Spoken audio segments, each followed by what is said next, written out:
आधुनिक कृषि में फसलों की अच्छी उपज प्राप्त करने के लिए उन्नतशील किस्मों के बीज, खाद के अलावा मिट्टी के जांच करना भी आवश्यक है। मिट्टी जांच किसी खेत की मिट्टी की उर्वरा शक्ति को पता करने की एक वैज्ञानिक तकनीक है। मिट्टी की रासायनिक जांच से हमें कई तरह का फायदा मिलता है, जैसे फसलों में खादों एवं उर्वरकों का प्रयोग का उचित मात्रा हमें मिलता है। इसके अलावा समस्याग्रस्त अम्लीय, क्षारीय, लवणीय इत्यादि मिट्टी को सुधार करने के लिए उचित तकनीक की जानकारी हमें मिलता है। नए जगह में बगीचा और पेड़ लगाने के लिए जमीन कितना अनुकूल है उसके बारे में हमें पता चलता है। मिट्टी की जांच करने के लिए हमें जमीन से मिट्टी का सैंपल यानी नमूना लेना पड़ता है और मिट्टी का उचित नमूना लेने के लिए मृदा जांच ट्यूब यानी सॉइल ट्यूब या फिर सॉइल ऑगर, फावड़ा, कुदाल या फिर खुरपी का इस्तेमाल हम कर सकते हैं। अलग अलग फसलों के लिए मिट्टी की नमूना की गहराई अलग अलग होती है। जैसे कम गहरी जड़ जाने वाली फसलों जैसे धान, गेहूं, मक्का, सरसों आदि फसलों के लिए 15 सेंटीमीटर की गहराई तक मिट्टी का नमूना लिया जाता है और अधिक गहरी जड़ जाने वाली फसल जैसे अरहर, गन्ना, भिंडी, ओल आदि फसलों के लिए 30 सेंटीमीटर की गहराई तक मिट्टी का नमूना लिया जाता है।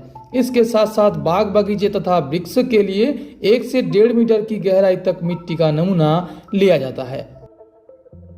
नमूना इकट्ठा करने की कुछ तकनीक होता है, जैसे खेत के ऊपरी सतह का घास फूस तथा फसल के अवशेष को फावड़ा के मदद से साफ कर लिया जाता है। इसके बाद जमीन में 0 से 15 सेंटीमीटर तक भी आकार का गहरा गड्ढा खोद लिया जाता है। भी आकार का गहरा गड्ढा खोद लेने के बाद गड्ढा का मिट्टी निकाल लिया जाता है। उसके बाद गड्ढे के एक साइड से ऊपर से नीचे तक समान लगभग 1 इंच मोटी मिट्टी का एक समान टुकड़ा काट लिया जाता है। इससे 0 to 15 सेंटीमीटर का मिट्टी का सैंपल यानी नमूना हमें मिल जाता है। एक खेत से लगभग 10 से 12 अलग अलग जगह से मिट्टी का नमूना लेना चाहिए। अलग अलग जगह से एकत्रित किए गए मिट्टी के नमूना को अखबार के ऊपर रखकर छाया में सुखा लेना चाहिए। थोड़ा सूखने के बाद मिट्टी को फैलाकर 4 भागों में बांट देना चाहिए। उस 4 भाग में से आमने सामने के 2 भाग को रखकर बाकी मिट्टी को फेंक दें। इस प्रक्रिया को तब तक दोहराएं जब तक मिट्टी का नमूना आधा किलो में ना जाए। इस तरीके से हमें पूरे खेत का नमूना एक ही जगह पे मिल जाएगा।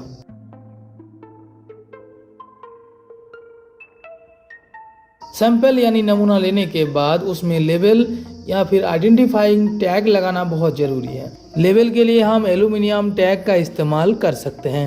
जब भी हम किसी मिट्टी के नमूना को कृषि विज्ञान केंद्र या फिर कृषि दफ्तर में देते हैं तो उस मिट्टी के साथ अपना नाम, पता, खेत का नंबर, सिंचाई का साधन, कौन सा फसल लगाते हैं, ये सब इन्फॉर्मेशन देने से मिट्टी का जांच बहुत अच्छी तरीके से होता है।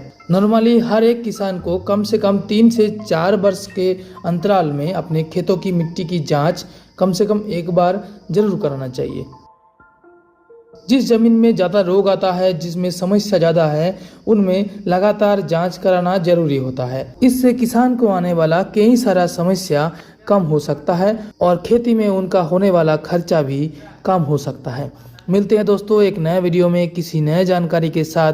तब तक के लिए जय हिंद।